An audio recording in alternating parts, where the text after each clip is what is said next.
Romans, give me sight beyond sight. Greetings, Starfighter.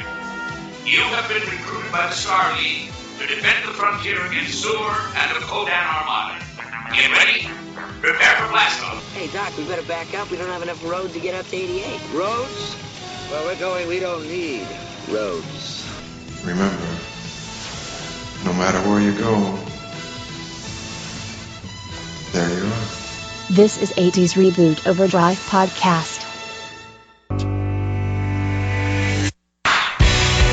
were dancing just like Swayze when Jennifer Grey had a nose. Oh, how I miss the 80s, but I'm too young to really know. Too young to know. Oh my god. That is like so dated.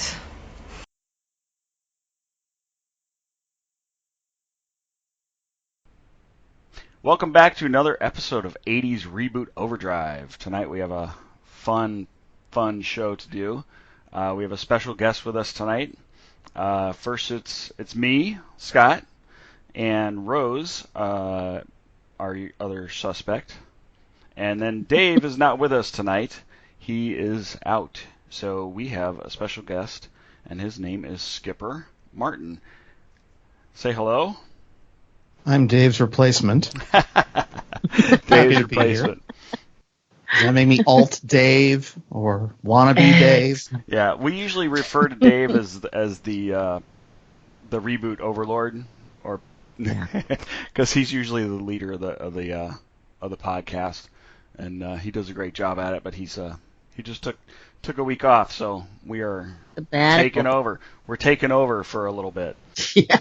I'm replacing the leader. Yes. I am honored. Yeah, you're overthrowing the regime. Let's just put it that way. Peaceful overthrow. So I want to tell everybody how I came across Skipper, and how I found him was through another podcast.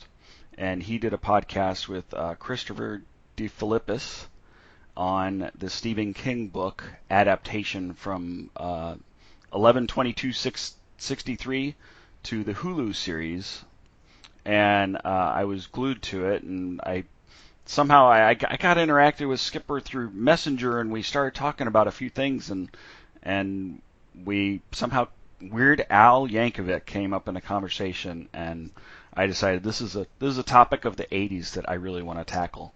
So I threw it out there as an idea, and Skipper decided to join us for this because he said he's a huge fan. So I've been a fan since 1983, so I think I qualify. Yeah. Oh, so, Skipper, why don't you tell us a little bit about yourself? Little bio. General overall, that kind of thing. Yeah, just general basic stuff. You can talk about your other project briefly, and we can touch on that some more later. Well, I am one half of 11/22/63, an event podcast. The inimitable Christopher DeFilippis is the real star of the show. I just make him look good. And we talk about Hulu's series and Stephen King's book and Stephen King, and then we talked about a bunch of other stuff that related to the JFK assassination, and that whole podcast is all out there and available for anyone who wants to go listen to it at barrenspace.com/112263. We've got tons of interviews with really great people, so I'm very proud of the podcast, and Chris was great to work with, and that was a lot of fun, and there may be more. There may be more. Yeah, nice. I don't know if I'm breaking news here, but we have been talking, and so it's possible. The problem is that I have too many things to talk about, and I don't want to steal your entire show. But I work in television post-production, but I'm also a writer. And if anyone gives a damn about anything I might say, you can go check me out at bizarrenewworld.com and my graphic novel, Bizarre New World. What would happen if the human race could fly? It's a very very grounded approach. I wanted a very real approach of how the human race would tackle and deal with human flight. And wanted the entire world to have it happen to them, and how would that just affect everything? Hence the title, Bizarre New World. And that's at bizarrenewworld.com, and it's for sale and all that good stuff. And I could go on and on about me, but you guys aren't here to talk about me. We're here to talk about Weird Al. Yes, we are here to talk about Weird Al. And, what we typically do with we call them our 80s icon series. We talk about the icons of the 80s. And we usually run down their filmography, because most of them have been actors that we've been talking about.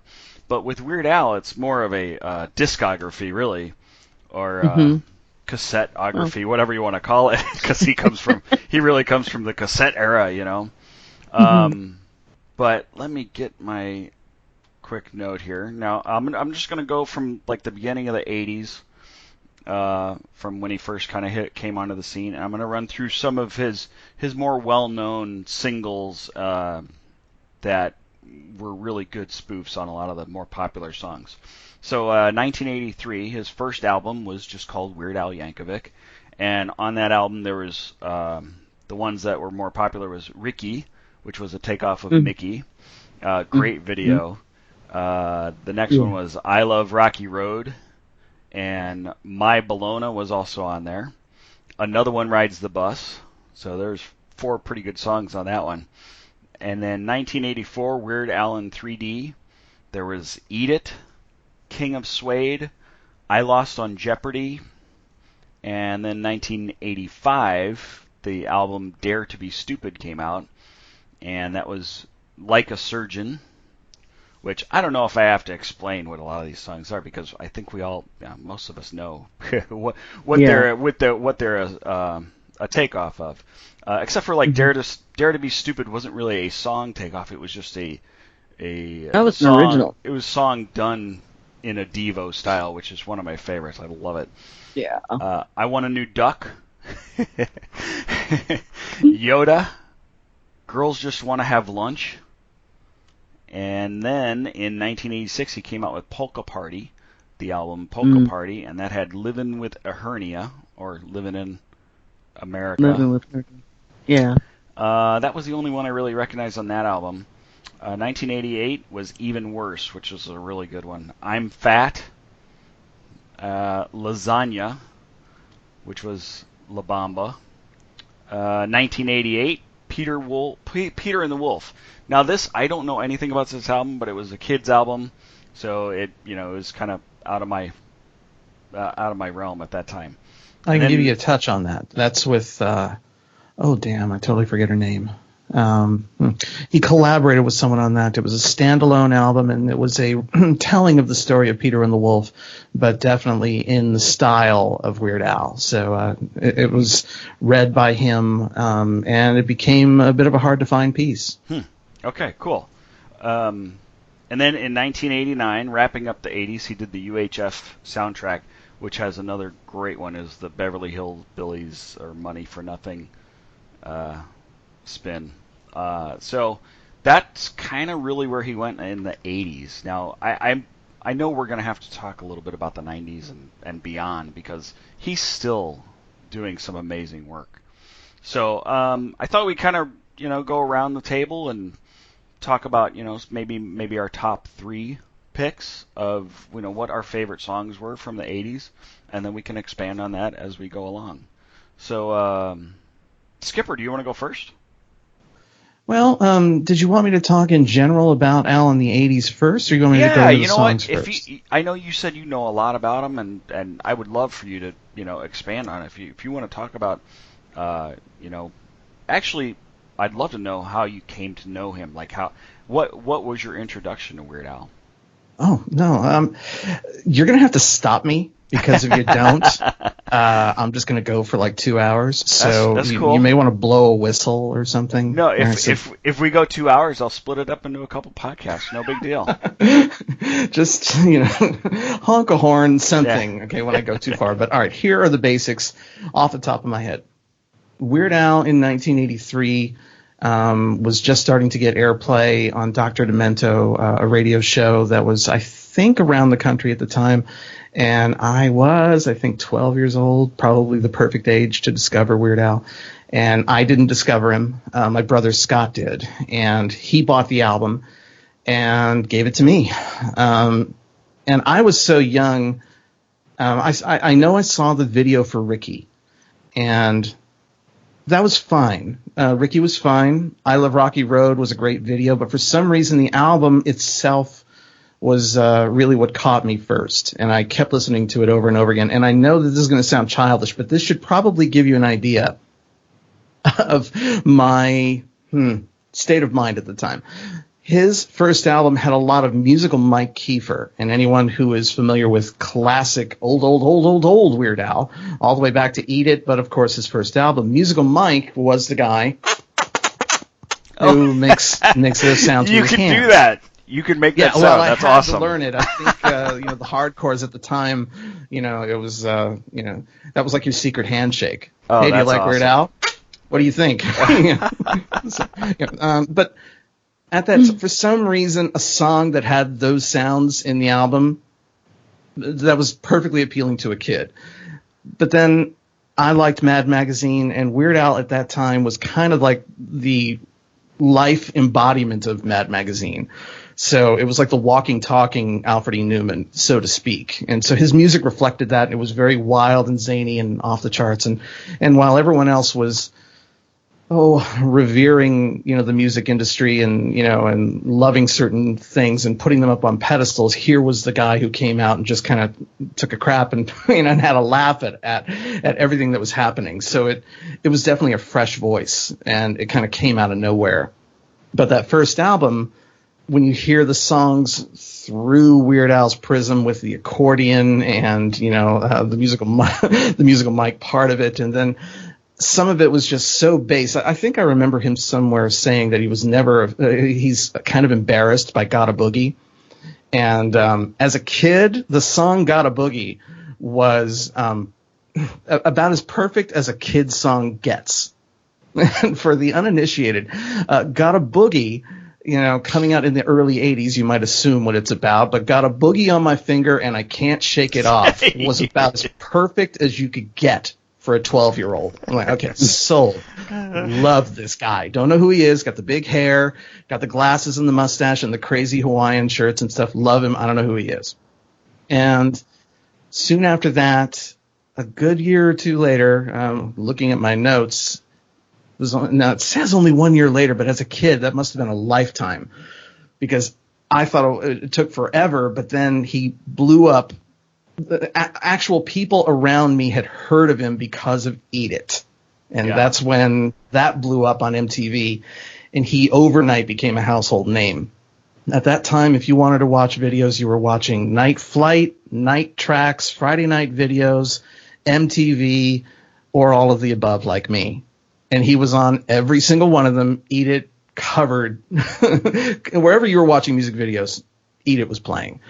And suddenly people knew who he was. Even if they couldn't say his name, everyone called him Weird Al Yankovic. And he was either Weird Al Yankovic or that Eat It guy. And either he was described those two ways by people on the street or even people interviewing him, because he was just that novelty guy. And you would hear people get his name wrong so often. But right there, he started to puncture. He started to get in. And then I Lost on Jeopardy was I could tell that when it wasn't Michael Jackson, that was Greg Kinn, and it was moderate. But what I love about that song, and I think that one song feels like a turning point, because you can take any song and then put a funny spin on it. But Our Love's in Jeopardy, the original song, and then to turn it into a song about Jeopardy and then make fun of the show Jeopardy. And it just felt like he was getting more, not just clever, but getting smarter with what he was trying to do. And to me, Weird Al, and I realize it sounds academic, like I should be sitting in front of a class with a pipe. Okay, when I talk about Alfred Yankovic, when I talk about the guy, I don't put him on the pedestal as, the genius some people make him out to be, especially now because he's been around so long. But he's incredibly smart, and a lot of people don't give him that kind of credit. He's just that stupid guy who sings about food. At least that's the way he used to be described. But to me, I put him up there with Steve Martin, George Carlin, and Monty Python. In that realm of, if you think about it long enough, there's something really smart going on here. It's really, but it's packaged dumb. So, he was very, very smart in how he approached what he was doing, and he was improving. And he would take dips, he would make mistakes, and then he would pick himself back up. And I would argue that's where his best albums come from, is after he didn't do so hot, and then he needed to prove himself. And then, Weird Al's back. He didn't go anywhere. He would only go away for a few years. But it would be like he retired. But he didn't. He would just go away for a couple of years and come out with another album. And then he had new fans and a new group of kids, and then the oldies like me who still hung around even after he was parodying songs I'd never heard of. But in the 80s, he started to take off in 3D, but then he actually added to that with his next album when he obviously took on Madonna with Like a Surgeon. But then he went even farther, and he started to branch out. I think it was the in 3D years when he started to do Al TV. Mm-hmm. Do you guys remember Al TV? Yes. I do. Yes. Very vaguely, but I remember it. He used to take over the airwaves for hours. It was like 3 or 4 hours. They would give him an entire block of time where MTV became Al TV. And you could see that he was doing more than just playing funny records. He was doing more than just making up new lyrics to songs, He was going farther with it. And that led to The Complete Al, and then which was originally broadcast on Showtime. And then later on, it was put out on VHS. It was even longer. And then the Authorized Al, his first books. So that whole time in 1985, I think, is when he really started to gel and spread out and realize that he didn't just have to stick on Dr. Demento, whether you heard it or not. It just kept getting bigger and bigger. And then he spread. And finally, he made it into movies with UHF in 1989. But that kind of wraps up the 80s, if you just want to talk about Al in the 80s. His pinnacle was probably 1985 before UHF, because he was really all over the place. And once he had done Madonna and then went back to Michael Jackson for Fat, he just he kept rolling along. But UHF obviously was a stumble. So, Polka Party was what many people consider his big stumble, which is unfair because that's a very good album. But I'm going to stop there for now. Let me have Rose tell a little bit about your, how you kind of came across getting to know Al's work and what you like about him. I'm not really sure how I fell into that. I'm trying to think. I probably saw a video, and I was an avid video watcher back in the 80s with MTV and VH1. And I remember seeing probably, I want to say Ricky, or maybe even another one, Rides the Bus, but that's kind of a more vague one because I think that was originally featured on Dr. Demento. I'm not sure. But so I ended up liking his parody of those magnificent pop songs that were being featured at the time, and how he just had this amazing, because I don't know if anybody's ever tried parodying a song before, but it's not that easy. I mean, he made it look effortless. And the thing that I liked about him is his accordion. Not a whole lot of, unless you were on the Lawrence Welk show or somebody like that, you didn't really hear a whole lot of polka music. But he tells a story about him being a kid growing up in Southern California, and I think it was Linwood, if I'm not sure. But he talks about like this traveling salesman came to the door, and he had like guitars for sale and accordions for sale, and his parents bought him an accordion. So it's like, yes, let's really make my life difficult, shall we? And he mastered it. I mean, he's just totally amazing. So all of his polka stuff to me is awesome. I don't care how bad the song was. initially as a hit in real life in pop world, the minute he set it to polka, it just made everything better. And I'm talking everybody. I don't care who you are. And it made me appreciate pop music even more because I didn't have to actually listen to the real thing. And then I thought, oh, I'm kind of, like I'm a single mom and stuff. What if my kids would like listen? Because I'm just like totally jamming on this stuff on my own. And I don't know if my kids would like to listen to any of this. So my daughter really wasn't that crazy about it, but my middle son, who's the middle child, and if you've ever been a middle child, we're the ones that are always stressing out the most and never fit in and all that stuff. And he just took to it like a duck to water. So the minute they came out, and then Al doesn't release albums every year like Sting or anybody like that. I mean, he takes a few years to get his groove in, and I think the importance of the song makes the difference. It can't just be anything. And I notice he always picks on chart toppers because that's the demographics of the people that are buying the music. I think it's like, I'm going to poke fun at these people because have you heard this song? A lot of it's homage, like Michael Jackson and Madonna, stuff like that, but a lot of it's just, wait till I get my hands on this tune. And he is getting smarter. I totally agree with Skipper. At every album you can see an evolution of, just his genius. And I honestly believe he is a genius, because by the time he got to Mandatory Fun, I wasn't surprised if he'd written half of that stuff in his sleep because it was just so eloquent and so today. It was just so geared for today. So the 80s were a jumping off point.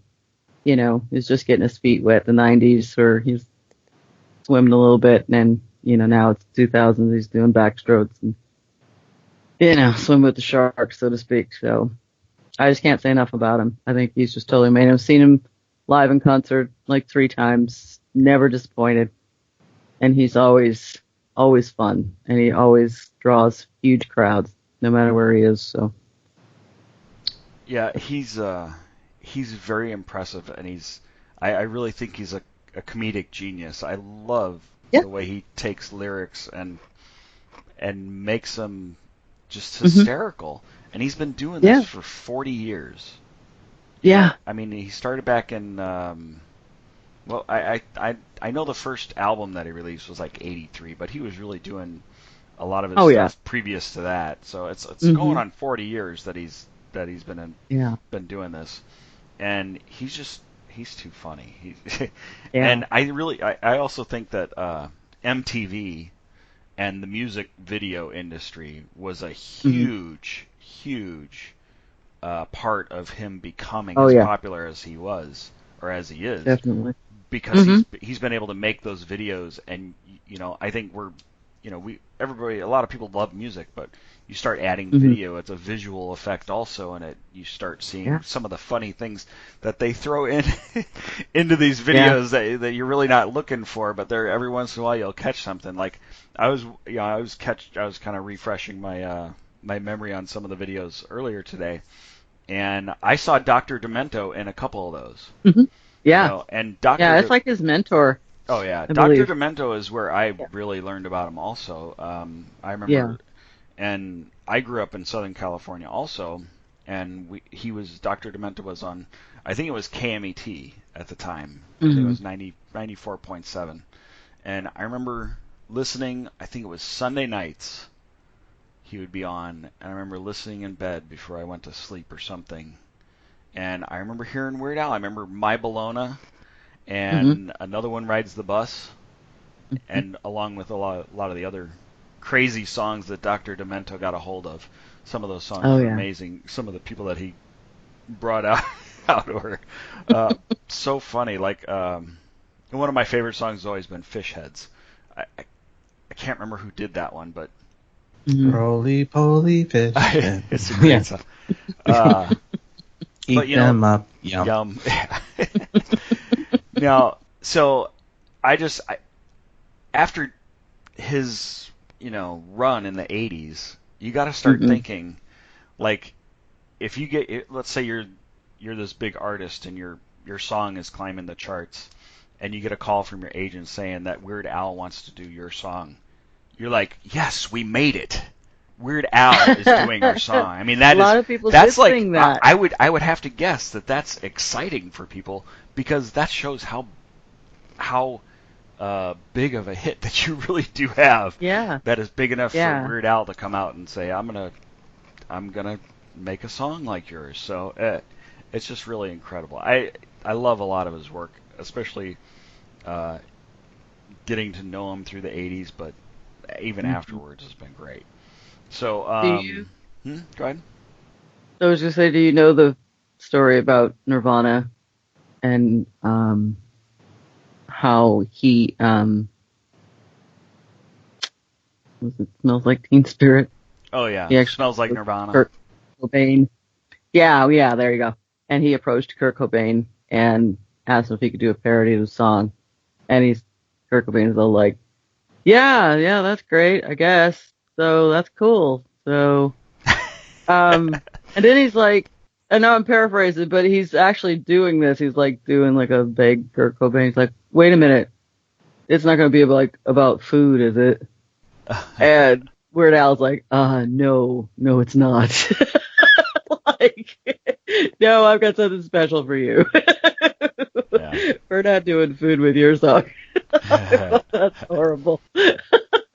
But, it turned out to be something just totally amazing. Still one of my, it's one of my favorite 90s Al songs. Yeah. Pretty cool.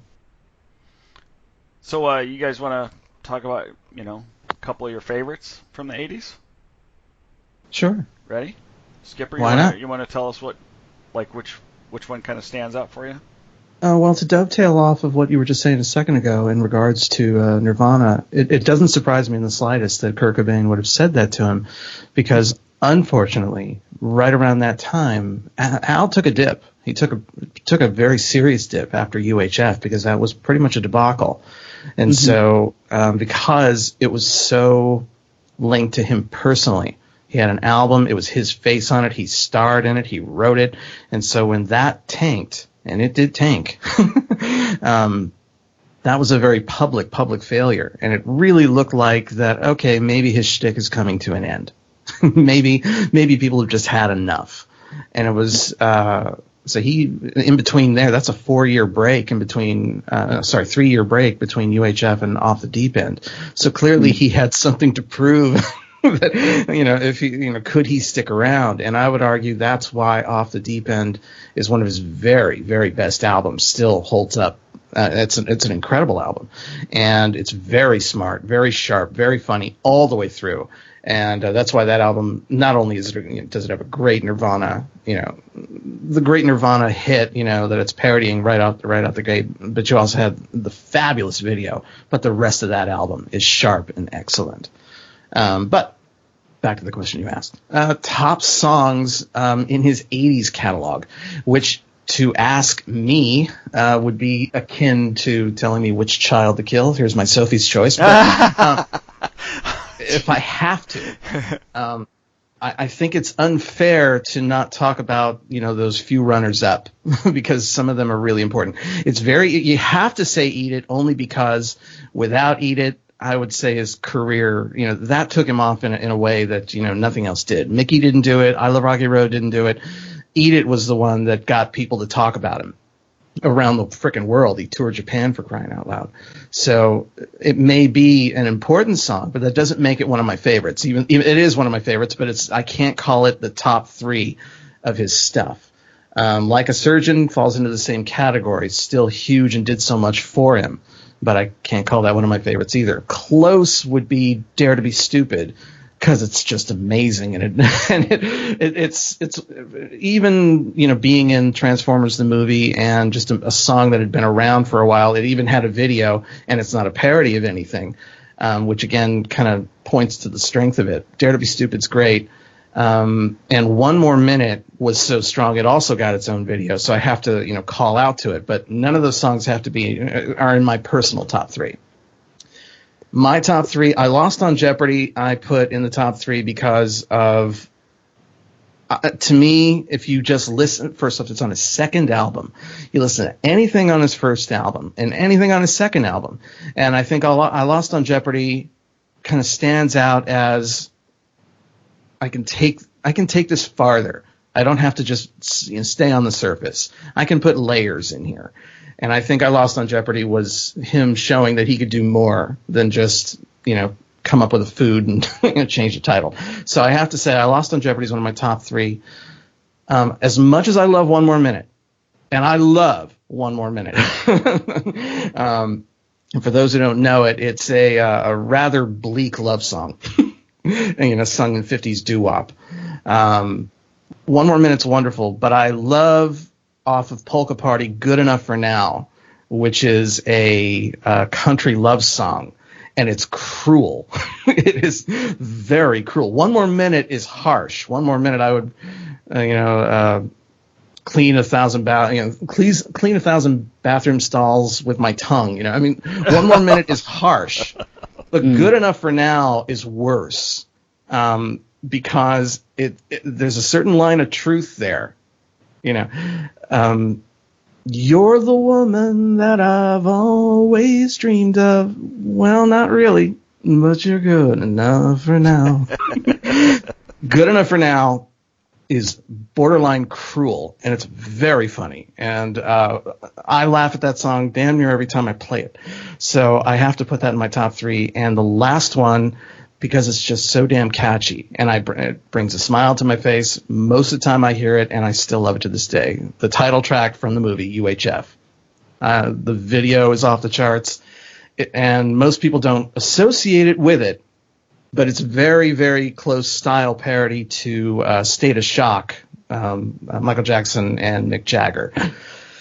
That's just a killer song. I love that song, but I have to, tip my hat to Toothless People, also off of Polka Party, and Spam off the UHF soundtrack, and the classic The Biggest Ball of Twine in Minnesota, which is a big, sprawling, epic, funny, ridiculous song that even my girlfriend was like, this is really good. So my top 3, I Lost on Jeopardy, Good Enough for Now, and UHF. Okay. Nice. And Good Enough for Now, I don't know that one. I'm gonna have to look that one up. See, every time I do, it seems like every time I do a podcast, I end up with homework. Yeah. I get into these conversations with people that know way more than I do about the subject matter, and I always end up with homework. So I always look forward to it, though. I like doing the homework. Like when we were doing I did all the heavy metal albums of the 80s. We broke each decade down and talked about our top 3 albums of each decade. And the 2 guys that I had on, these guys, one was a musician and one was he had an e-magazine for like 10 years and all he did was heavy metal and interviewed a bunch of people. So I'm always learning new stuff when I do these things. So I'm going to have to look that one up. Well, then that is showing your lack of street cred, sir, that you clearly don't own Polka Party from 1986. I don't. And you are don't. personally the reason it bombed. Boy. Oh, no. You personally. I'm blaming you. Polka Party. Okay. It did not do well, and the title and the cover didn't do it any favors, but it is an excellent album. It was the follow-up to Dare to Be Stupid. It was before Even Worse, which had Fat on it. That was the album with Living with a Hernia, and it's a very good album. I definitely recommend it. Okay, I'm making notes to myself right now to go listen to that. I've got a list of his best albums, so, okay. I'll give you. Okay, sounds good. Rose, what were a couple of your favorites back then? Well, I actually do own Polka Party on cassette. See? And that's a real fan right there, dude. Take note. I listen to it on a regular real basis. Fan. Just saying. Sorry, Scott. I can't help myself. You know me. I own okay. VHS. I know. Rose really is truly old school. She does VHS and a lot of cassettes, and you still have a record collection too, right? Oh yeah, I have a vinyl collection. Okay, so you're real. Someone in this group is a poser. Oh, come on. It ain't Rose. I forgot. No, you know what? I forgot. This is one of the things I loved about Skipper on the other podcast is he loves to dig. You love to dig into Chris. No, I don't. You give Chris such a hard time all the time, and we know it's all in jest and fun. Oh. But it is so fun to listen to you. It's so fun. Untrue. No, it is great. It's so great. There isn't a mean thing I ever said to that guy that he didn't deserve. I'm not saying mean. I'm saying it's fun jest. It's good stuff. Oh no, I mean it cruelly in your case. You absolutely deserve it. I mean, you didn't know Polka Party. I mean, you call yourself a Weird Al fan. No. We need a new host. Okay. Clearly, they replaced the wrong one. Hey, I'm not the one taking the week off. Yeah. All right. He did show up. Give him credit. He did show up, Rose. Yes, and he's hosting, and recording and stuff, and we're not doing either of those things. So, are you recording? Are you recording? Cool. Hey, I got to make sure that nothing goes wrong, right? Yeah, no, it's good to have a backup. It's good to have a backup. Oh my God. Polka Party was actually not my first album. I can't even remember where my first album was. It was probably the original one. But one of the songs, two of the songs actually, it's hard. It's so difficult because having worked in a corporate world back in the 80s, and he does this every so often on his live tours. He does Dog Eat Dog, and he comes out with the Talking Heads, the big white suit with the broad shoulder. It makes him look like he's in a half a box or something. And, this is my beautiful stable. This is my beautiful chair. And he talks about got a coffee cup with his neck, wrote my name right on it. Big bold letters. Oh, no, it's not. But, I mean, that song is amazing. Living with a Hernia kills me every time I listen to it because it's the parody of James Brown's Living in America from the Rocky movie. And I feel bad. Hysterical. Just stuff like that. Just, and there's people out there that are suffering in pain, from hernias, but it's just like, you don't care because Weird Al just made it funny. Oh, the video is so good. That video is very funny. Amazing. There's 1 More Minute. To me is like a mantra to anyone who's ever had a failed relationship. And he's done this only a couple times. A lot of times he'll kind of change his repertoire on his shows every so often. It depends on where he's at, I think. And if anybody's ever listened to the song at length, I'm going to rip my heart right out of my ribcage and throw it on the ground and stomp it until I die. It's just, you feel that bad when something horrible happens to you in a relationship and you break up and all these horrible, nasty things that you want to happen either to you or the other person. I would rather do all of these things and spend 1 more minute with you. Rose, when was your first concert with Al? Embarrassingly enough. Come on. Say 2007? Oh, yeah, okay. Yeah, because you should be ashamed. No. You earned that. Well, you earned that shame. No. Well, then let me school you. Yeah. 1 More Minute, when he did that live in the 80s, he used to walk out into the crowd with a roadie behind him. And the roadie had this big, beautiful Al TV jacket, big, shiny, I think, red or yellow jacket. And the roadie had like 10 scarves. And Al would walk out into the audience and croon to them, and then dramatically pull off his scarf, wipe off some sweat, and hand it to a girl, and the roadie would replace it with a new one. And he just kept going through the crowd, leaving scarves. He did that. That's how he did. He did that whole thing with a different song. He did. He's updated it, and he was actually damn near dry humping my ex-wife.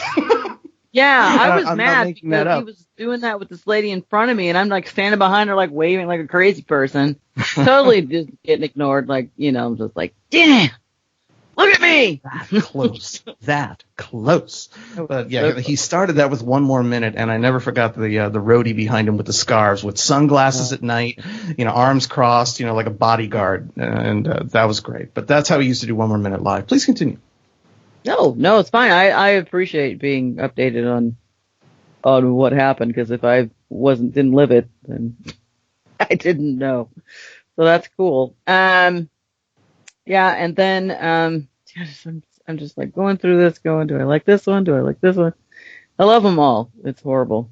Eat It, like you say, that was his not claim to fame, but it was really his release into the mainstream, so to speak, because for a long time he was just underground. Only the people that really wanted to have fun and actually appreciated real music were listening to him. I'm going to go kind of vague here. Melanie from Even Worse. You like Melanie? I actually do. I do like it because it's a horrible song. I mean, he's like mega stalker and he's just, written some really bad things. But, it just, how much guts did it take to make and actually write a song like that? You know what I mean? Good point. It's just, it's very, very frightening to think that someone's watching you from their window and they're following you around and then they, tie you up in a bag and leave you in the desert for dead. But you hope she got out. You're not sure. Didn't stick around long enough to figure that out. But it just goes to show the depth that he will go to make you laugh and to bring levity to your life, because I really feel that that's his calling in life. His calling in life is to, ease people's burdens. If you want to get, wax poetic about it or anything, that's what he does. And it's just, he will go to any lengths to do it. No matter how, there's so many other songs out there that are way worse than this. And there's quite a few that I don't listen to only because they're like, oh, that is totally gross. I can not listen to that. I can't remember, it was one of the later 90s albums. I'm like, I'd skip, just fast forward. I can't listen to that song. It's terrible. But yeah. The good news is if you find songs you like, there's a good chance that he has hit that motif again. In regards to Melanie, I would say the closest other song similar would be from Straight Outta Linwood, Do I Creep You Out, which was a very funny video. That was the parody in my head. Thank you for being in my head. And the reason why I like that song is because I don't like the guy that sang the original song. Okay. Taylor Hicks. I didn't think he needed to win on American Idol. Where is he now? He's absolutely nowhere. Now, he's that guy Weird Al parodied, and that's it. Yeah, so that's him. So that was like, thank you, Al, for voicing everything that I always thought about this guy, but no one ever believed. The end. Cool. Well, it sounds like I got a couple of extreme fans on for this show, because I feel like I'm not bringing it at all. I thought I knew Weird Al, but I don't. No, you totally do. I love his. I love his stuff from the 80s, and I do love a lot of his stuff afterwards. But I only know the stuff that I've heard through mostly videos. So I never really dug. I never really dug into the albums the way it sounds like you guys have. And I think I do think I'm missing out. Big time. I know that there's the ones that really struck me were probably the ones that I learned about on MTV when I was, basically addicted to watching it when it was when it was really music television and not what it is now, which I don't even know what it is now. I've been lost touch with all of that. It's not what it is.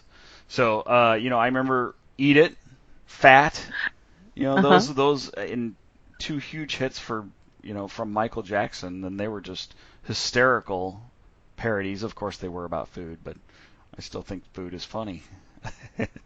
Yeah. Addicted to Spuds? I mean, come on. Yeah, another one. If you haven't dug into the albums, you are missing a lot. And in fact, so many of his original songs are just... I would argue that his best albums... for me I'm not an Uber fan, although I think an argument could be made that I am. An Uber fan knows every Easter egg and every little thing he's ever done. I know a lot, but I never wanted to... count his nose hairs or anything like that. I don't sleep on a Weird Al pillow. Thought about it, but I didn't. See, that's the difference. That's the difference, kid. But you are missing out. There were, the albums, and even the albums, were missing stuff. By not seeing him in concert, that's where you did yourself a disservice, sir. I'll tell you, I don't even remember him, I don't remember ever seeing any time that he was on tour.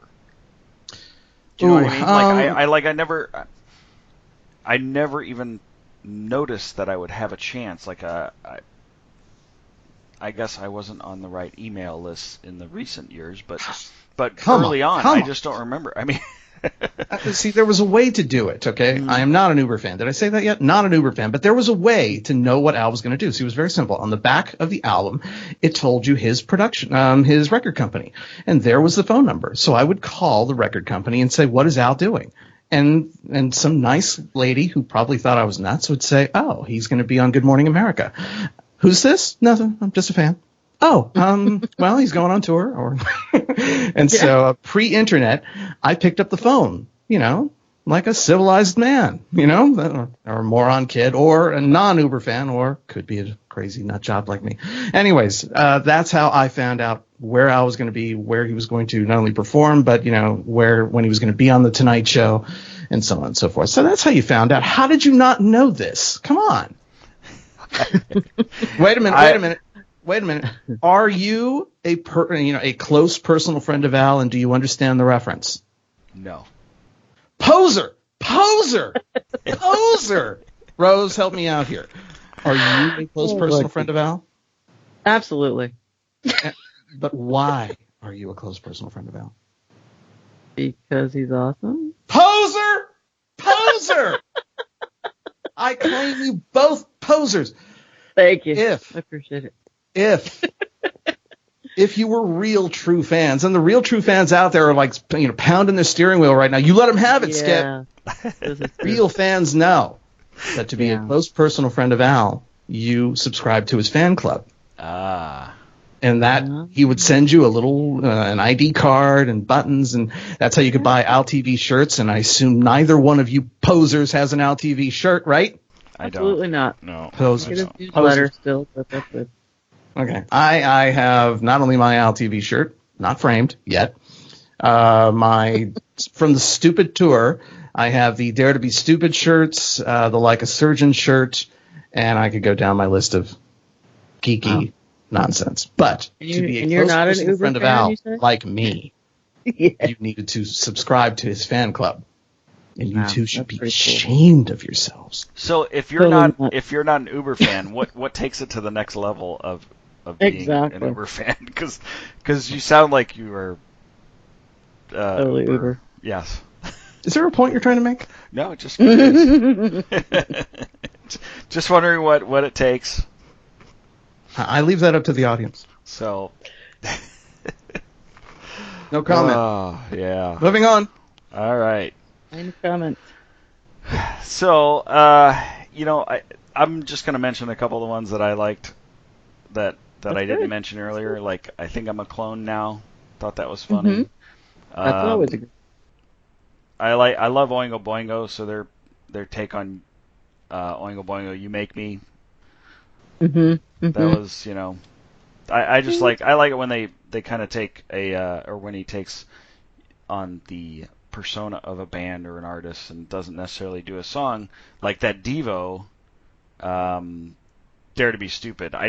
That's just one of my favorite ones. I just think it's hysterical. I love him taking all the cliches that we all know so well and putting them all into one song. And it's what he lovingly calls a style parody. It's great. It's great to do that. So anyway, that's you guys. You guys know way more than I do. And again, I'm being educated. No, wait, have you seen UHF, the movie? Oh, yes. Yes. Okay. Yes. Introduction of Michael Richards. So I remember that, yes. I do remember the movie. It's been a long time since I've seen it, but I do remember the movie. Well, here's where I unleash, the fan venom. Mm-hmm. Not me unleashing, that's where it's going to come back at me. I'm not a fan of the film, and I understand it's a cult classic. I enjoy it. And I kind of enjoy it, but I find it a little slow and a little thin, and it's got good stuff in it, but I didn't even think it was that great at the time. The soundtrack, on the other hand, I would argue, is my favorite album of his from the 80s. It's the most consistently funny and enjoyable from top to bottom. The soundtrack to UHF from 1989 goes in one of my very favorite Al albums. But the movie's fine, and it's got a lot of fun stuff in it. I think the album's even better. Cool. For what it's worth. Yeah. I don't even know if I have that. UHF, the album? Uh-huh. I have the movie. The movie, every time I see it, I swear, since the first time I saw it in the theater, an empty theater. From the first time I saw it, I'm rooting for this guy, and I'm always rooting for Al. And I didn't love it, and I never thought it was bad. But it just took, you know what it did? It really kind of showed that at that time he had taken, lovingly, what he had been doing. He had taken it as far as it could go, and he could do much better if he dug deeper. And like if you look at his albums, Weird Al to 3D to Dare to Be Stupid, Polka Party, even worse than UHF. Not off the top of my head. No, I'm not that kind of fan. I'm looking at my list here. I have notes. Okay. When you look at the trajectory and what he was able to do, he ran out of gas, in my opinion, with Even Worse. Let me be clear. Fat is a classic, and the video, you'll never get better. Oh, the video's hysterical. But it's another Michael Jackson parody, and it's another food parody, and it really was him kind of milking that cow again. And then the rest of that album is, to me, my least favorite album is the Even Worse album. Although it has plenty of great songs on it, it's my least favorite, and I think it's the least original. It has nothing to do with it not having a polka medley on it. I just think it's a pretty weak album, and to me, it kind of really shows how his shtick was kind of even growing thin to him. He wasn't even able to get a full album there that really worked. It had good stuff, but not that much. And then UHF, the album is amazing. The film for me has always been flawed, but I really feel that up until that point, his stuff, I think he was running out of gas. And that's why he needed to change it up and become even better. And with the release of 1992's Off the Deep End, there's a shift in his work that if you go listen to any of the parodies from not any, but most of the parodies from the 80s, there was a deliberate attempt to sound like the funny version. You can't listen to Beat It and listen to the beginning of Eat It and really think you're hearing the same song. Maybe on a bad speaker system, but it's kind of a funny version of it. And most of his songs were that way. It wasn't until the 90s that he ditched that, and he started to make his songs sound like the originals. In fact, you could put them back to back. And I think that really started with Off the Deep End. So his songs started to get better and sound better, and the production value got better and richer, and his writing got sharper, and he had to be sharper, otherwise he risked, becoming stale. And that's why, Kurt Cobain would make fun of him. Oh, you're that. I mean, if you think about it, it's kind of a dig because he was damn near saying, oh, you're the Eat It guy. You're just going to do food, right? No, I'm going to go a little farther. And that's when he ditched the food and things like that. And one teeny tiny aside, right around that time, he'd released his box set, and he had released, if you guys remember, Headline News. Scott, what about you, Poser? You know it? Are you talking about the song that he did? Yes. No, I don't. I'm a Poser. Seriously, you don't know that song? I don't remember it. No, this is off of 1992? It was off his greatest hits. It was in a big old box set, Al in the Box, I think it was called. And it was the only new song that he added to it. But he brought back, Musical Mike brought him back for that one song, which was kind of, apropos, kind of everything he had done up until that point. Is a full box set of all of his albums with one new song. And that song, which is a really great video, go look it up, Headline News. I got it right Very in front funny. of me. I'm going to watch it as soon as we're done. And a great song, too. But that, to me, is the perfect kind of bookend, because if he had stopped right there, he really would have been a true novelty act, a true novelty in every sense of the word. I think you could have put him away, put him in the dusty bin behind, with all the acts that he was parodying at the time. It wasn't until the 90s with Off the Deep End, and then later on, Alapalooza, there's good stuff on Alapalooza, but to me, what really brought him back and made everyone stand up and go, okay, that guy is sticking around, and that was Bad Hair Day when he went after Coolio. Mm-hmm. Oh, yeah. That was that classic. video and that album, Bad Hair Day, 1996, amazing album, super great from top to bottom. But to me, his sound, everything about that album just sounds better, and it looks like he was just trying to prove, no, I'm not a novelty, I'm not going anywhere. And I think that album proved it. And then the next album was Running with Scissors with, The Saga Begins. And then, you just go down the list. The later albums are incredible, but it all kind of starts with Off the Deep End, 1992. Yeah. There was just no stopping him after that. And like you said, he was going for the big boys, the ones that were clearly in the limelight because of their chart-topping success. And he was going to pick them off one by one. And I don't care what Coolio says, whether his manager gave him permission or nobody gave him permission. He's just mad because his song actually sounds better than the original. And it's still there, it's still a popular and song. It's still there, and he's still there. Yeah, so he would have been better off just going with it. Just saying, yeah, so we had fun with that. Now, Scott, you've never seen him in concert? I have not. The DVDs and, the things like that, if you're going to watch a live performance, that's fine. But you really got to go live. There is something that he's doing live that's really amazing. So I'm sure Rose will back me up on that. Yeah, last time I saw him live was a couple of years ago. He's since I'm in Washington, he's been doing like the Washington State Fair. It's the 3 times that I saw him, but now he's starting to branch off into doing theaters in Seattle, and then I think he went to a winery or something. So all the big 80s bands, like Fleetwood Mac and people like that had big hits in the 80s, they all go out to the San Michelle winery and do their thing. But when I saw him, to me, it wasn't a lot of people. It was probably several thousand, but still, it seemed quaint and kind of cozy, because here's Al up on stage, and he runs off stage and he gets the fat suit on and he comes out and does fat, and then he runs off stage and the guys behind the band play a little bit, and then he comes back out and he's doing he always ended. That's where I got the story with the Darth Vader story. He always ends with the 3 times that I saw, he always ended with The Saga Begins, and one of the songs that, the American Pie, it's the parody that he takes that from.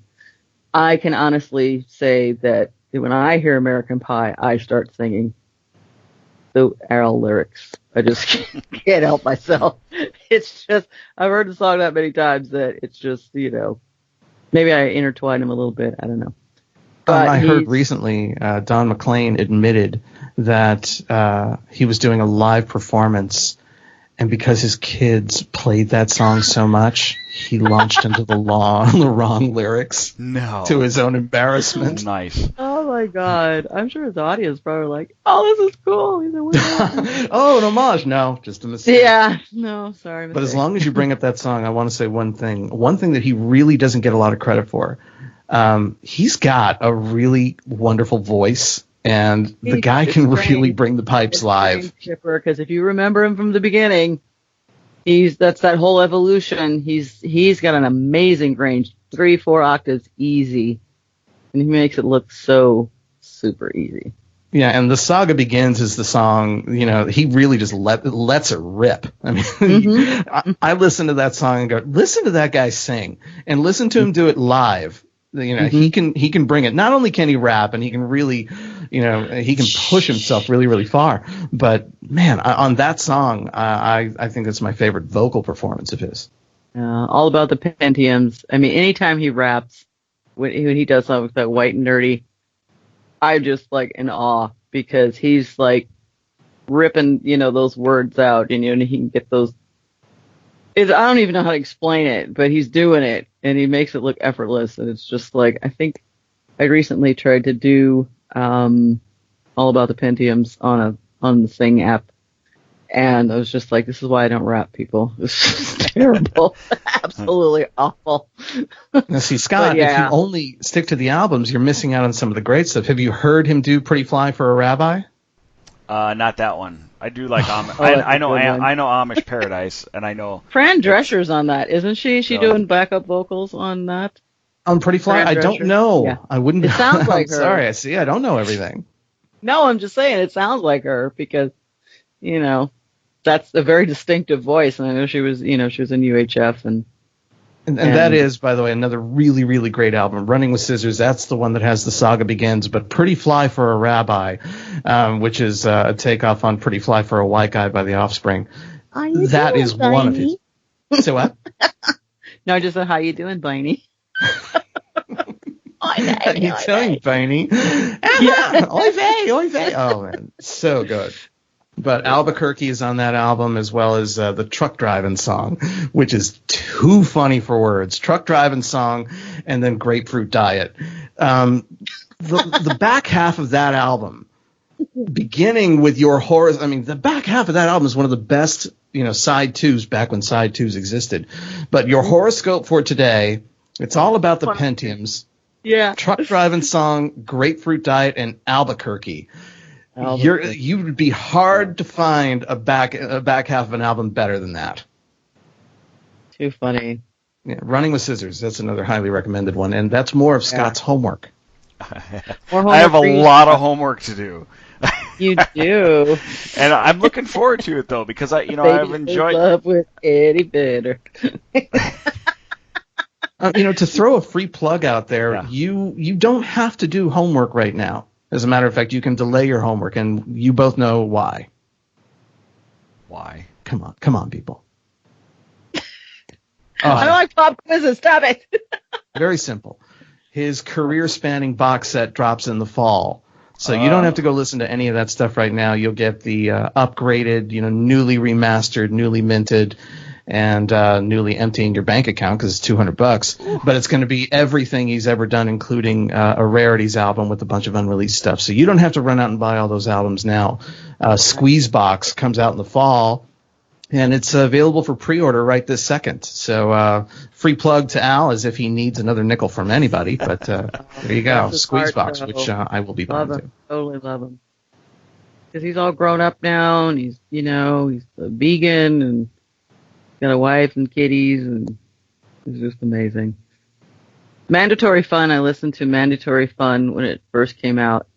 I listened to that song every day for a year because I was going through like really hard time at work and ended up getting laid off. But the two albums I listened to was the free one that U2 insisted on giving everybody on iTunes and Mandatory Fun. Those were the only albums I listened to for an entire year. The free song, the one that he had to give away, You're Pitiful? No. Oh, I actually got that one. But U2, remember the thing with U2, and they gave everybody a free album, and people didn't want it, and they were pissed because it was on their iPad and they didn't want it. And I can't even remember the name of it. It was so exciting. Listen to that one, and then Weird Al's Mandatory Fun. That was only two albums I listened to every day. Nothing else. For an entire year. Wow. Word Crimes is probably one of the most amazing and intellectual songs that I've heard for a while. Probably ever. Because I am that person that corrects people's grammar. And I know other people that do it too. And for to sit there and write a song about it. Mental note, no emails to Rose. And to sit there and underline. Highlight, bold, italicize, red. Got it. Yeah, no emails to Rose. Got it. So everything on that. Everything. Probably Mission Statement was probably my least favorite song on there, but that's just totally agree. Fabulous album though. Mandatory Fun is a very good album. Yeah, it was amazing. Still have it. Still listen to it. So are we going to go through like favorite albums? You can if you want. I mean, you guys obviously know them a lot better than I do. Yeah, it's Skipper that knows him a lot better than everybody. Yeah. Well, if we're going to go down that road, I think we should start with the pedestrian Philistine, version of this. Scott, what are your favorite albums? Shut up. I don't have favorite albums with the Weird Al. I don't. You know what? I feel like I've been sucked into the world of the 2000s and beyond with the MP3 era of not knowing albums the way I used to know. Like I knew a lot of the heavy metal albums back in the 80s. So with Weird Al, I feel like I've fallen into that category, and I'm terribly ashamed. So I don't have. He feels bad, people. I do. At least he feels. I bad really about do. I really feel like I've dropped the ball here. I'm like, yeah, I got this great idea. We'll do a Weird Al episode, and I don't know anything about Weird Al. No. But here's the good news. I just love what I've seen of his. I love all of his stuff. I mean that's. I think that qualifies for something. So. It totally does. As much crap as I've given you, when you go back and you listen to the albums, and you really should start at the first one, because if you have a podcast about the 80s and he is making fun of Queen and Tom Petty, I mean, it's kind of almost necessary, to start at the beginning in 1983. But because you're of that age, you're perfect. You're perfect, Scott. You really are. Nice try. You're perfect to go back and listen to these albums. Don't wait for the box set, and I'll tell you why. No. You should judge the albums separately as their own individual entities, because they are, they're separate things. But you're perfect for it, because you're going to find songs and moments and pieces that you're going to recognize and go, I didn't know he went after El DeBarge. Yeah, nice. Yeah. He's going to go out. You're going to, Safety Dance? He's making fun of Safety Dance? Yeah, I knew about that one. Yeah, there's going to be a bunch of songs that pop up. You're going, I didn't even know he did this. And so you're the perfect guy to go back all the way through his catalog, and, you're going to get surprised left and right. But the one thing that you've missed, that you can go to your grave and feel terrible about, and you should, you sad sack. Because you didn't see him in concert back in the day, what you missed out on was he would put little gifts in his shows for people. If you're a longtime fan, he wanted to make sure that you got something out of everything, and he's like the Beatles in that way, in that he wanted to make sure you got value in anything he did. And so in his concerts, not often, but a few times in his career, people would turn him down, or maybe he didn't have a strong enough idea. So, that's why in concert he did a food medley, or it would just became a medley, and that's where he would break out a whole lot of lunch, from Led Zeppelin, or Don't You Forget About Meat. He had all these other little bits that would pop up, and that's what he would bring. And I think some of those are on YouTube, the medleys from the 80s. So when he would get rejected, he made fun of Prince for years. He no longer makes fun of Prince since he died. But he used to relentlessly make fun of Prince, who would constantly turn him down. So then he would, I forget, he did a song in concert where he made fun of Prince, and I don't remember what it was. And then he went after Paul McCartney because he really wanted to do Live and Let Die as Chicken Pot Pie. But McCartney wouldn't let him do it. And so that would creep into the live performances. So those things, I hope some of those show up on the rarities. So those are the lost things that I'm hoping come out in the fall. I always wondered I know this is a little off topic, but not totally, but I always wondered what it cost for, like, did he have to pay these artists up on the front end, or do they get any kind of residuals for him taking, they take his, there's lawsuits out there that you take somebody else's music and make it your own, that's copyright infringement. And I always wondered how they worked that out. No, it's all protected. Now, I am not the authority on this. He's been saying for years, and it's well known in lore, that he always asks for permission. He doesn't have to ask for permission. He just feels it's the right thing to do. He doesn't have to, and it's guarded under parody.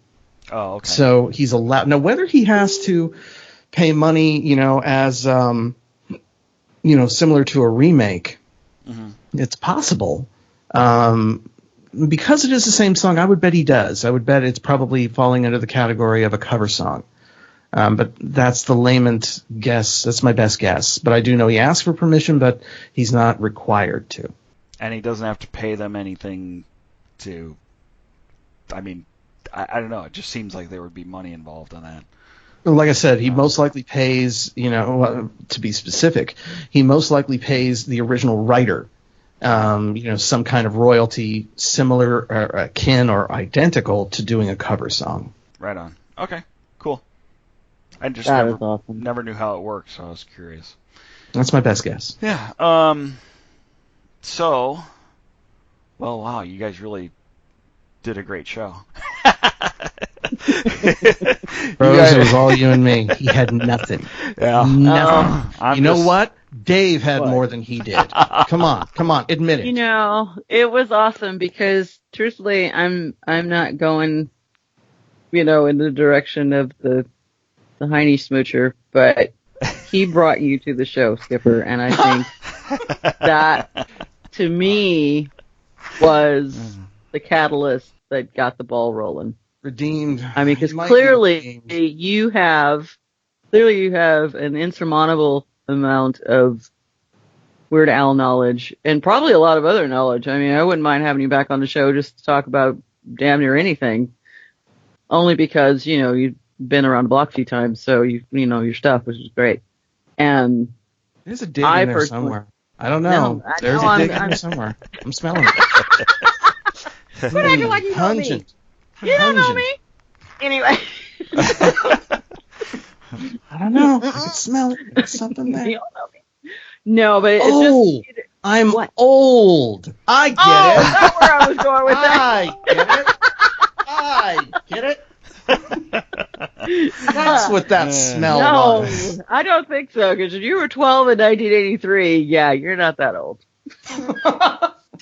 Okay, all right. All forgiven with that one. Nice save. Thank you. Save. I like that. Yes, I do my best. But yeah, so I personally, Scott, when Dave comes back from hiatus, if, we could have Skipper back on the show and just, totally do some more stuff, that'd be pretty cool, I think, huh? Oh, yeah, absolutely. Absolutely. We'll just have to come up with a fair amount of my 80s and 90s, maybe a pinch of the 70s, and maybe a little bit of last year. But I'm no authority. Danger. I can talk. Yeah, which is good. That's what podcasting's all about. Now, I do want to ask one final question. Oh, no. Final. This is directed at story. me. I'm sticking to it. You got, it's one of my favorite things of Al's that I recommend so highly, and a lot of people have seen it, so I'm not digging up a buried treasure here, but the opening to Spy Hard. Nothing but silence from Scott. Yep. Nothing but silence. Scott? I need my cricket sound effect. No, Okay. I saw it on the Spy list. Hard. I saw it on the list of videos on his website. Oh my but God. I have not watched it. So I'm going to watch a bunch of these videos actually. Okay. Spy Hard's going to be on YouTube. It is the opening to the Leslie Nielsen James Bond spoof. Don't bother. The movie isn't that good. But the opening is perfect. It's a perfect... It's Weird Al doing James Bond. Or, kind of that Shirley Bassey big sound. And then the long note he holds is, worth the price of admission. But the video is really great. If you're a James Bond underwater. fan... Yes, Weird Al underwater. It's a classic. If you're a James Bond fan, it's even better. But it's great. It's great anyways. So Weird Al's Spy Hard is awesome. Of course, Headline News. You have to look that one up. You do. Those are some of his lesser known, but some of his best, in my opinion. He's got the videos right here on his website. That I've got them right in front of me. I'm gonna watch them as soon as we get off the phone here or off the show. I have a few in mind already that you guys have talked about, and I gotta go in and watch them. And Well, it's the albums. Do yourself a favor. And no, listen I to the will. albums. I will go back and find the albums. And Okay, all right. Here's your homework. Very Yeah. simple homework. Very simple. You're going to go and listen to every single one of his albums 3 times, not 2, not 4, 3 each album. times, Okay? okay. And then, and only then, can you ever talk to me again. But Oh. when you call and say, Skip, you have to come back on the show. It's a demand. We got so many letters. You got to come back. Oh, it's really embarrassing. When that happens, and I do show up again, I will ask you, what were those, because you have to have a notepad when you listen to every album, plenty of pen ink, and you're going to note those ones that jump out at you that you just didn't expect. Okay. I can do Don't that. cheat. Don't look online. Don't find out ahead of time. Try to go listen to the albums blind. And by the way, that is how a real fan, meaning me, when I listen to the albums, I never look at the album titles. I want to be surprised. I'll never forget the first time I heard Bad Hair Day. I had no idea what was going to be on that album. And it's since Dare to Be Stupid, I've gotten every single Weird Al album the day it drops. And I never want to know what he's doing ahead of time if I can avoid it. Nowadays with spoilers online, it's almost impossible to avoid. It is, totally. But back in the day, you could throw in a Weird Al album, have no idea what he's going to do, and suddenly, the Backstreet Boys pops up, the white stuff, and you're like, oh my god. Oh, that's actually NSYNC. NSYNC is the white stuff, because NSYNC, sure? not NSYNC, no. I thought that was Backstreet. The other ones. Who are they? Oh, the boys, the kids, New Kids on the Block. Sorry. Thank you. Yes, New Kids Thank on the you. Block. You're right. White Queen stuff, Rose. the white Thank you. Stuff in the Good Oreo. pull. Oh, Put me in my place. You got Backstreet spunk. Boys. eBay was the parody of Backstreet Boys. I want it that way. Yes, my mistake. Thank you. When you listen to these albums cold and you don't know what's coming, when he hit Milli Vanilli, God, that was great. If you don't know going in, it's just going to make it better. So that's my recommendation. And the next time we speak, I will get a list from you on the best surprises you found in Al's catalog. Okay. I will start looking those up. You're not going to let me down. No, I never ever want to call you a poser again. Poser. Okay. I'm going to have to choose my topics wisely with you, my friend. I'm going to make you regret calling me, man. I'm going to make you regret it. Well, let me check my notes and make sure I got everything covered. Yeah, I think we're go ahead, ask me anything. There was one of the songs that we didn't bring up yet, and it was one that was I've never been able to find the video, and that one's Germs. I don't know why, but I was always looking it up under microbiological organisms. No, there is no video for it. There's no video for it. No. Most of his every album, he's got 14 albums. Most albums only have 2 videos. So, I swear I saw a snippet of that song in a video. you did. You absolutely did. You know why? Because people love to take his songs and make their own videos. But that one did not have a video. Really? Okay. All right. Good to know. You asked and answered. Thank you very much. I was looking for that one because I think it was a really cool take on Nine Inch Nails. So, dude, come on, stump me. You can do better. Come on. What else you got? Come on, let's hear it. I'm not even going there. I'm not gonna. Wait, let me look up. Let's see. How about we go IMDb? What about it? Yeah, I know. You know everything. We didn't really talk about any of his actual appearances in movies other than UHF. What else? Yeah. What else did he do in that realm? Well, apparently, according to IMDb, he's got 98 credits. And if you see him in concert now, when I first saw him in concert in 85, I think it was, for Dare to Be Stupid, 84, 85, he was at the Greek Theater, and Kippadata. Do you remember Kippadata? No. You will remember him, and you don't even know you will remember him, but you will remember him because you're a Dr. Demento fan. So you know the song, Wet Dream, Cruising Through the Gulf Stream. Yes, I remember that song. Yeah. he opened for Weird Al back in the 80s, and that was a full.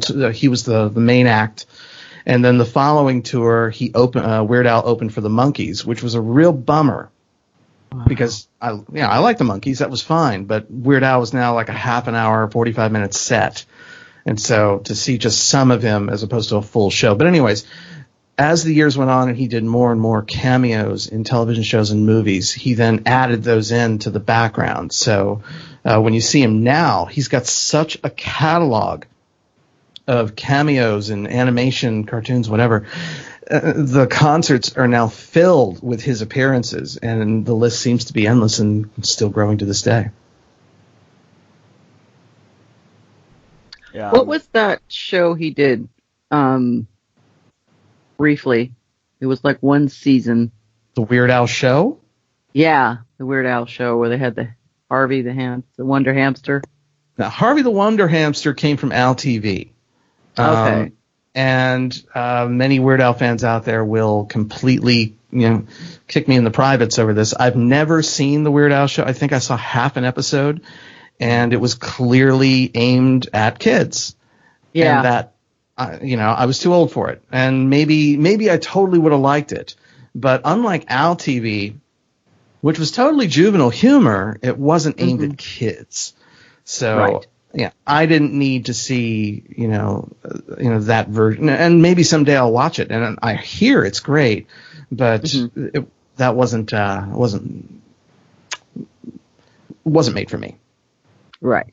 When was that Weird Al Show on? Do you know? Ooh, late 80s, early 90s. And yeah, it only lasted a season. Yeah. I heard it was good, but I never saw it. Yeah, exactly. Sorry, Al. They always had like guest stars on there and things. So. Ooh, It was, I have a fun anecdote. Oh, yeah? Okay. Fun anecdote. I'm a loser.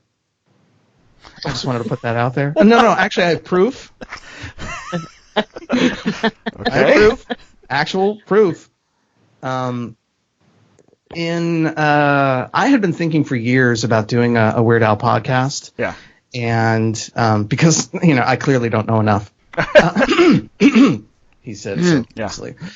And I wanted to do a Weird Al podcast, kind of a focused, limited thing. And then when I found out about his box set coming out later this year, I thought this would be the perfect time. So I contacted his management, and I got a piece of art created for it. I wanted to do a podcast called Stupid Genius, and I took I had my artist from Bizarre New World draw up a logo, which basically is Weird Al doing the famous Albert Einstein tongue sticking out. That's just me being super uber clever. Aren't I clever? Anyways, Stupid Genius was going to the Weird Al podcast. I was hoping to interview Al himself and talk about every single one of his songs, even if he only said a sentence. Oh, Got a Boogie? Yeah, not my favorite. Where's the Kleenex? Next song, right? I mean, he could have said anything about any song. And I contacted his people, and they said, that would be funny. But no. Actually, they didn't even say that. They just said no. But they were very nice about it. So I'm a loser, and there's proof, and I can send you the email. But I do have that logo. So wherever you show this off, whether it's social media or whatever, I can send you the Stupid Genius logo for the podcast that will never be. Why won't you ever do a podcast on it, like other than this one?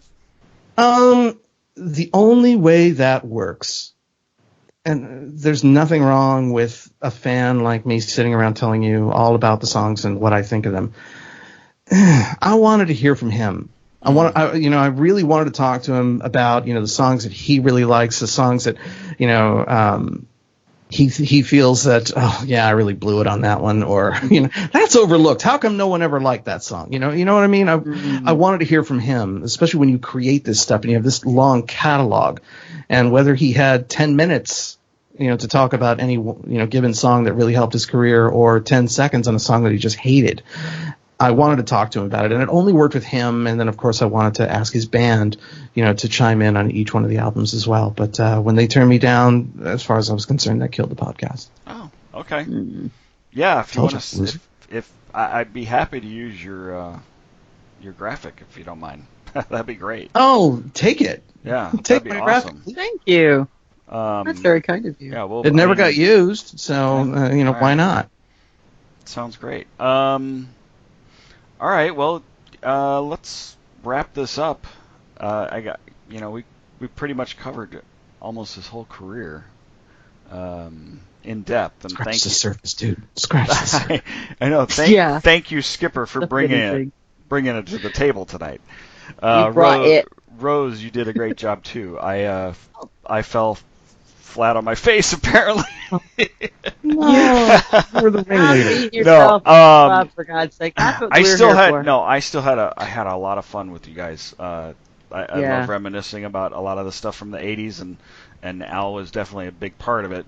And so let's give out some social media of Skipper. Why don't you tell us a little bit more about your Bizarre New World?